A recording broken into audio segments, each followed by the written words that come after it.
حسبي ربي جل الله ما في قلبي غير الله نور محمد صلى الله لا إله إلا الله.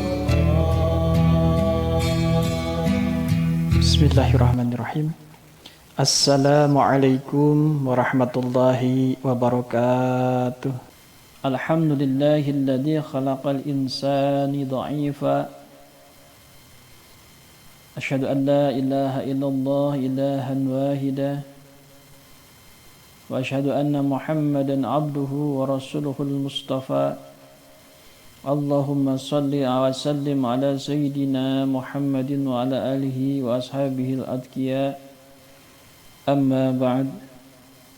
Ayuhal hadirun rahimakumullah. Puji dan syukur mari kita panjatkan kehadirat Ilahi Rabbi, yang mana pada kesempatan yang berbahagia ini kita telah banyak diberikan curahan karunia rahmat dari Allah Subhanahu wa taala. Di antaranya adalah nikmat iman, nikmat Islam, nikmat sehat wal afiat, nikmat imdad dan nikmat ijad.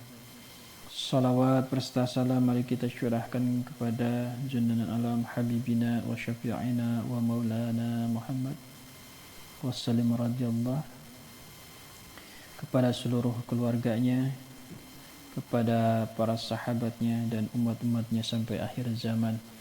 Mudah-mudahan Allah Subhanahu wa taala mengkaruniakan kepada kita semua taufik dan hidayah serta inayahnya, kemudian kepahaman dalam ilmu agama dan keberkahan dalam amal dan ilmunya. Amin ya rabbal alamin. Hadirin rahimakumullah, tiba kita kepada kajian kitab Al-Hikam Ibnu Athaillah Al-Askandari, yaitu hikmah yang ke-15, dan mengambil temanya adalah bukti kekuasaan Allah. Hikmah ini adalah sambungan daripada hikmah sebelumnya, yaitu pada hikmah yang ke-14 kemarin kita membahas mengenai semua itu gelap, kemudian terang karena adanya nur ilahi. Al-qanu kullu dhulmat wa innama anaruhu duhurul haq bihi. Alam semesta al-qun itu semuanya berupa kegelapan, sedangkan penerangnya adalah zahirnya atau tampilannya al-haq, yaitu Allah Subhanahu wa ta'ala. Nah, pada kesempatan kali ini Ibnu Athaillah kita akan membahas mengenai bukti kekuasaan Allah. Mimma yadulluka ala wujudi qahrihi subhanahu an hajabaka anhu mimma laisa bimawjudin ma'ahu. Jadi di antara bukti-bukti yang menunjukkan adanya kekuasaan Allah yang luar biasa ialah dapat menghijab engkau daripada melihat kepadanya dengan hijab tanpa wujud di sisi Allah. Mimma yadulluka ala wujudi qahrihi subhanahu. Jadi di antara bukti-bukti yang menunjukkan adanya qaharnya Allah, kekuasaannya Allah, ya, Subhanahu wa ta'ala, annahu hajabaka anhu, ialah dapat menghijab kita dari pada melihat zatnya Allah. Bima laisa bimawjudi ma'ahu, dengan tanpa hijab atau tanpa wujud di sisi Allah. Jadi hijabnya itu tidak terlihat. Jadi dengan hijab tanpa wujud. Nah, ini adalah bukti bahwa Allah Maha Kuasa. Penjelasannya adalah Al-Qahar, artinya yang maha menundukkan, maha perkasa. Hal ini menunjukkan bahwa Allah itu menguasai segala sesuatu atau segala hal. Karena sebagaimana di hikmah kemarin bahwa semua itu adalah gelap, ya. Semua al-kun, semua alam itu gelap. Alam dunia, ya, kemudian alam akhirat, kemudian tadi yang ada disebut dengan alam malakut, jabarut, lahut, itu semua gelap. Ya. Kenapa itu bisa bercahaya atau kita bisa melihat?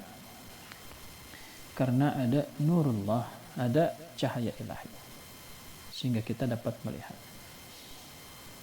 Nah, kemarin di hikmah kemarin kita udah singgung hal tersebut. Dan sekarang bahwa hijab tersebut kenapa tidak terlihat? Karena ini bukti bahwa Allah itu maha perkasa atas segala sesuatu. Ya, hijab itu sehingga tidak terlihat. Nah, Ibnu Athilah menjelaskan bahwa terhijabnya kita dari melihat Allah pada segala sesuatu merupakan bukti keperkasaan Allah atas segala sesuatu. Dan sesuatu selain Allah akan binasa, akan rusak, akan hancur, dan akan mati. Kullu nafsin dha'iqatul maut. Seperti itu. Setiap yang bernyawa akan mati. Dan yang lainnya akan hancur, akan rusak. Ya. Sebagaimana firman Allah, kullu syai'in halikun illa wajhah. Itu di surat Al-Qisas ayat 88. Jadi surat ke-28 ayat ke-88. Hal ini menurut para ulama bahwa kullu syai'in halikun illa wajhah, tiap-tiap sesuatu itu pasti binasa kecuali Allah. Ini merupakan kalimat berita yang menyatakan bahwa Allah adalah zat yang kekal, abadi, hidup, yang maha mengatur segala sesuatu. Kemudian semua makhluk bakal mati, sedangkan dia akan terus hidup.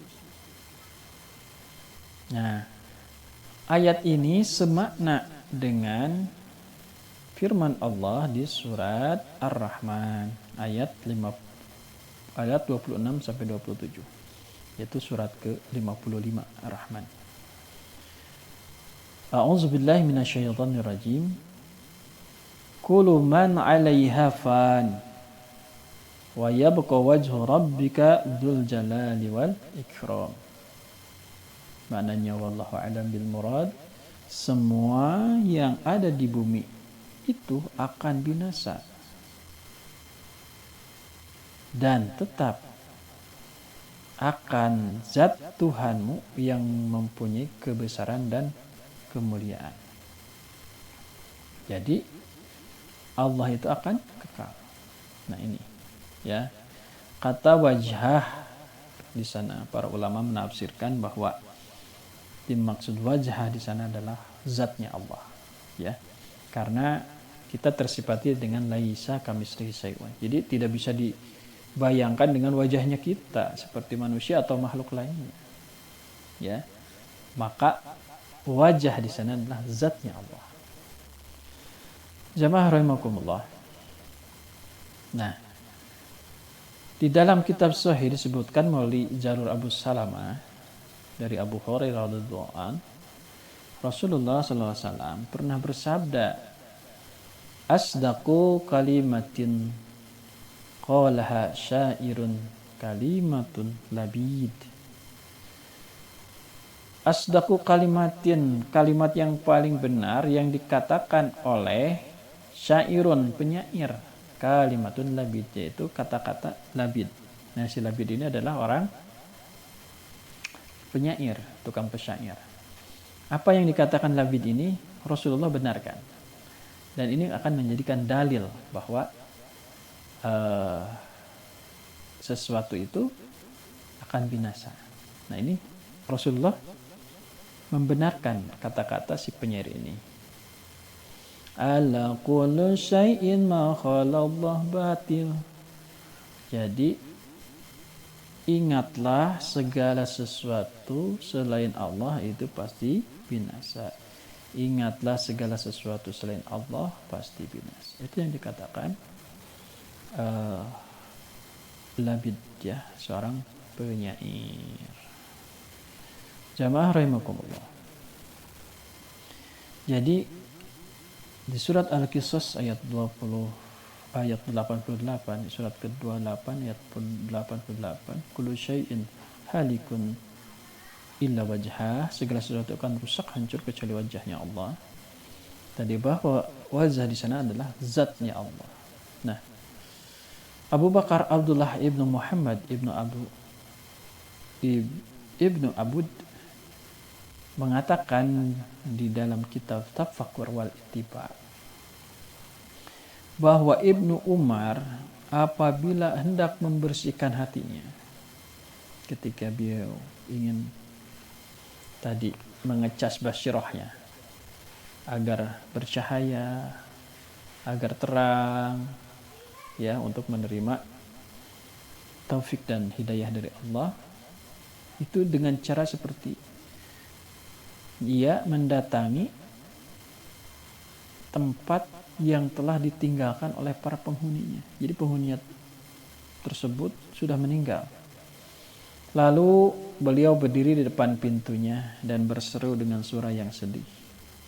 Kita bayangkan beliau datang ke rumah yang kosong, yang sudah tidak ada penghuninya. Kemudian di depan pintunya berkata, "Kemanakah para penghunimu?" Berkata kepada rumah tersebut, "Kemanakah para penghunimu?" Kemudian merenung, tafakur beliau sejenak. Kemudian beliau membacakan firman, ya, tadi, kullu syai'in halikun illa wajhah, bahwa tiap-tiap sesuatu itu pasti binasa kecuali wajah Allah atau zatnya Allah subhanahu wa ta'ala. Nah, jamaah rahimakumullah. Jadi apa yang Ibnu Athaillah katakan di hikmah ke-15 ini memberitakan kepada kita bahwa terhijabnya kita dari Allah, dari zatnya Allah, adalah karena kekuasaan Allah atas makhluknya. Nah, kemudian ada sebuah kisah, ya, ketika bagaimana Nabi Musa alaihissalam, ya, ingin bertemu zat Allah, ya, ketika saat beliau menerima wahyu di Gunung Tursina. Ceritanya seperti ini singkatnya, ya. Ketika Nabi Musa alaihissalam menerima wahyu pertama, Nabi Musa alaihissalam meminta bertemu dengan zat Allah. Allah Ta'ala berkata kepada Nabi Musa, "Kamu masih terhalang untuk melihatku. Cobalah kau lihat, wahai Musa, gunung. Jika gunung tersebut masih pada tempatnya, maka engkau bisa melihat aku," kata Allah. Jadi, kalau gunung itu masih berada di tempat tersebut, Gunung Tursina itu, berarti Nabi Musa akan bisa melihat zatnya Allah. Tapi kalau gunung tersebut tiada atau pindah, maka Nabi Musa tidak dapat melihat zat Allah. Nah, apa yang terjadi? Ketika Nabi Musa melihat gunung-gunung tersebut, tidak ada, hilang, ya. Akhirnya Nabi Musa terjungkal, kemudian pingsan, ya. Setelah sadar, Nabi Musa alaihissalam bertaubat kepada Allah. Astagfirullahaladzim. Saat Nabi Musa membawa 70 jamaah, kemudian beliau membawa, ya, umatnya itu ke Gunung Tursina untuk meyakinkan bahwa beliau mendapat wahyu dari Allah kepada umatnya, ya, karena Nabi Musa adalah telah benar-benar menerima wahyu. tapi umatnya tetap ingin melihat Allah Ta'ala. Sama sebagaimana tadi Nabi Musa ingin melihat zatnya Allah. Nah, maka beliau pun berkata, umatnya Nabi Musa itu, kami tidak akan iman kepadamu wahai Musa sehingga kami bisa melihat wujudnya Allah. Seperti itu. Kemudian Allah yang maha qaharnya tadi, Allah yang maha kuasa terhadap segala sesuatu, ya, Allah yang menundukkan mereka disambar petir. Matilah 70 orang umat Nabi Musa tersebut. Nah, seperti itu cara Allah membuktikan keqaharannya Allah. Jadi walaupun Allah lebih dekat, tetapi kita tidak bisa melihat zatnya karena keperkasaan Allah meliputi segala sesuatu. Jamaah rahimakumullah. Bagaimana agar kita bisa musyahadah kepada Allah, ya, bisa melihat kepada Allah, ya, pada segala sesuatu, ya, bahwa segala sesuatu itu adalah wujudnya rahmatnya Allah, ya. Nah, itu diantaranya adalah kita harus menghilangkan daripada sumber-sumber yang membuat kita lalai kepada Allah atau sumber-sumber kemaksiatan kita kepada Allah. Nah, para ulama menjelaskan, jadi ada sumber yang dapat menjauhkan kita dari munajah atau ma'rifat kepada Allah, yaitu diantaranya adalah 4 sifat. Nah, 4 sifat ini adalah sifat kemaksiatan, ya. Apa saja 4 sifat tersebut? Yang pertama adalah sifat bahimiyah atau sifat kebinatangan. Nah, sifat kebinatangan ini rupanya apa? Bentuknya apa? Bentuknya adalah nafsu birahi. Kita tahu bahwa binatang itu tidak pandang bulu, ya. Bahkan kalau sudah nafsunya, ibunya sendiri pun dikerjain. Nah, itu binatang, nafsu binatang. Kemudian mencuri, ya, korupsi, itu bahimiyah sebenarnya, sifat kebinatangan. Kemudian tidak tahu malu, ya, seperti membuka auratnya. Kemudian sifat-sifat yang kita identikan dengan bahwa itu adalah sifat kebinataan, ya.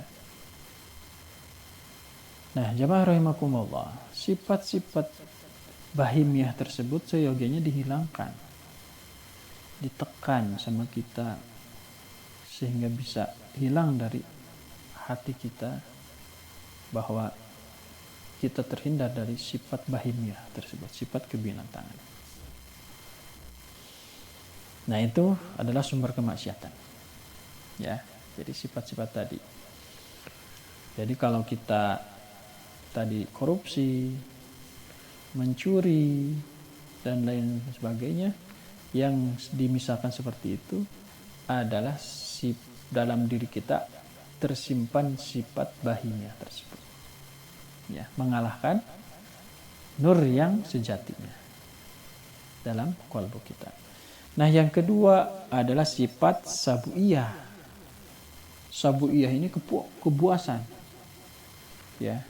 Jadi sifat kepuasan ini levelnya lebih tinggi daripada sifat binatang tadi, karena kepuasan ini adalah sifatnya adalah pemarah, ya, suka memukul, sedikit-sedikit kepret, sedikit-sedikit pukul, ya. Kemudian suka merusak, ya, bahkan suka membunuh, main tembak saja, ya, main bacok, ya. Nah, itu diantara ada sifat sabuiyah atau kepuasan. Nah, kemudian yang ketiga adalah sifat syaitaniyah. Nah, rupanya seperti apa sifat syaitaniyah ini? Yaitu iri, dengki. Nah, itu syaitaniyah. Kemudian ujub, riya, takabur, munafik, yang mengajak kepada maksiat. Nah, itu adalah sifat-sifat syaitaniyah. Ya. Ya, orang sudah soleh dibujuk gitu, biar melakukan dosa. Udah melakukan dosa, kadung udah melakukan dosa, terus dibujuk lagi sampai dia terpuruk, sampai dia lupa terhadap Allahnya. Ya, nah itu diantaranya sifat syaitaniyah, sebagaimana diceritakan ada ulama yang tingkatnya waliullah, yaitu bersisa ya. Itu diceritakan seperti itu, bagaimana bujukan iblis kepada beliau dari mulai melaksanakan tadi ya, dosa kecil kemudian sampai dosa besar, dari minum kemudian berzina kemudian membunuh. Nah, itu adalah sifat-sifat syaitaniyah. Dia menggoda terus, mengajak kepada hal yang tidak baik, mengajak kepada kemaksiatan. Nah, ini sifat-sifat ini harus kita hilangkan. Nah, yang keempat adalah sifat rububiyah, yaitu sifat ketuhanan. Nah, sifat ketuhanan ini adalah kesombongan, ya, bentuknya itu kemuliaan, ketinggian, keagungan, kemahaan, dan lain sebagainya. Nah, ini yang dipegang oleh Tuhan. Nah, pakaian Tuhan dipakai oleh manusia, oleh kita. Nah, itu tidak pantas. Ya. Nah, itu makanya kita janganlah menjadi Tuhan. Kenapa? Itu tadi, sombong, mulia, ketinggian, keagungan. Gitu. Kalau Allah ya berhak. Allah berhak. Karena Allah yang maha atas segala sesuatu. Ya. Allah berhak karena Allah memang yang menguasai segala sesuatu, al-qaharnya. Jadi segala sesuatu itu memang haknya Allah. Nah, jadi sifat rububiyah ini atau sifat ketuhanan ini harusnya dihilangkan dari kita semua. Jadi ada 4 sifat tadi, saya ulangi. Pertama bahimiyah atau sifat kebinatangan, kedua sabuiyah atau kebuasan, yang ketiga adalah sifat syaitaniyah, yaitu sifat setan, kemudian yang keempat adalah sifat rububiyah atau sifat ketuhanan. Jamaah rahimakumullah, demikian tadi yang dapat kami sampaikan. Mudah-mudahan Allah mengkaruniakan kepada kita taufik dan hidayah untuk bisa kita istiqamah dalam beribadah, takwa kepada Allah. Sebelum kita akhiri, kami akan sampaikan kembali matan daripada hikmah yang ke-15 ini. Mimma yadulluka ala wujudi qahrihi subhanahu an hajabaka anhu mimma laysa bimawjudin ma'ahu. Dan di antara bukti-bukti yang menunjukkan adanya kekuasaan Allah yang luar biasa ialah dapat menghijab engkau daripada melihat kepadanya dengan hijab tanpa wujud di sisi Allah. Karena Al-Qahar tadi, jadi Allah maha perkasa, Allah maha menundukkan, menunjukkan bahwa Allah itu menguasai segala sesuatu. Demikian yang dapat kami sampaikan. Mudah-mudahan kita dapat memahaminya dan bisa melaksanakannya dalam kehidupan sehari-hari, dan kita dijauhkan dari sifat-sifat ketercelaan tadi, dan Allah mengkaruniakan kepada kita keselamatan dunia dan akhirat. Dan kami mohon maaf atas segala khilaf dan dosa, baik dalam pembacaan, pemaknaan, dan lain sebagainya. Mohon maaf yang sebesar-besarnya. Wa'afu minkum wabillahi taufiq wal hidayah. Wassalamualaikum warahmatullahi wabarakatuh. Hasbi